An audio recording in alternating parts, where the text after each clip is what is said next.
Report ni Nolan Ariola, damdaming anulim ng isang estudyante kaugnay sa pagpapaigting sa scholarship program ng Taguig LGU para sa mga nagnanais na maging doktor na pamilya na kapos sa pamumuhay.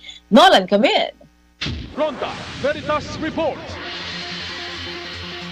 Maraming salamat mga kapanalig. Inilunsad ng pamalang lungsod ng Taguig ang INVEST o Investing in the Value of Education Through Stewardship for Taguigueños Scholarship Program, isang programa na naglalayong suportahan ang mga kwalipikadong residente ng lungsod na nais magtapos ng kursong medisina.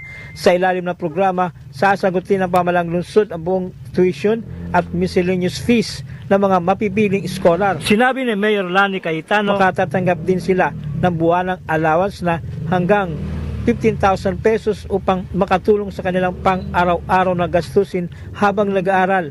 Ang mga aplikanteng makapapasa sa screening process ay kinakailangang pumayag sa Return Service Commitment kung saan magsisilbi sila sa mga pampublikong ospital at health center ng Taguig matapos nilang makapagtapos at maging lisensyadong doktor. Ayon sa pamalang lungsod ng Taguig, layunin ng INVEST Scholarship Program na mabigyan ng pagkakataon ang mga kabataang Taguigueño na makapag-aral ng medisina nang hindi nababahala sa mataas na gastusin, habang tinutugunan din ang kakulangan ng mga doktor sa mga pampublikong pasilidad pangkalusugan ng lungsod. Pagtapos ng kursong medisina at sila ay maging mga doktor na gagamot sa ating mga kapwa Pilipino, magsilbi sa ating bayan.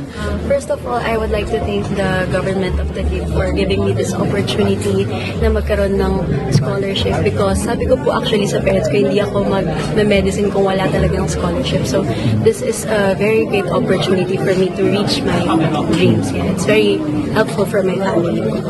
Our family is appreciated this, malaking tulong sa financial and moral ng family and also po sa estudyante. Yan ang damdaming anawim ni Rian at Renato. Mga kapanalig, ang lagiang dalangin at paalala ng simbahang Katolika ay isa lang alang ang maayos na kapakanan ng mga mag-aaral saan man. Para sa Veritas 846, ang radyo ng simbahan, ako ang inyong kapanalig, Nolan Ariola, sumainyo ang katotohanan. Ronda Veritas Report.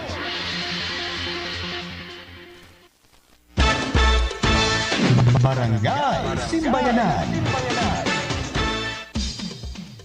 Okay, maraming salamat Nolan Ariola.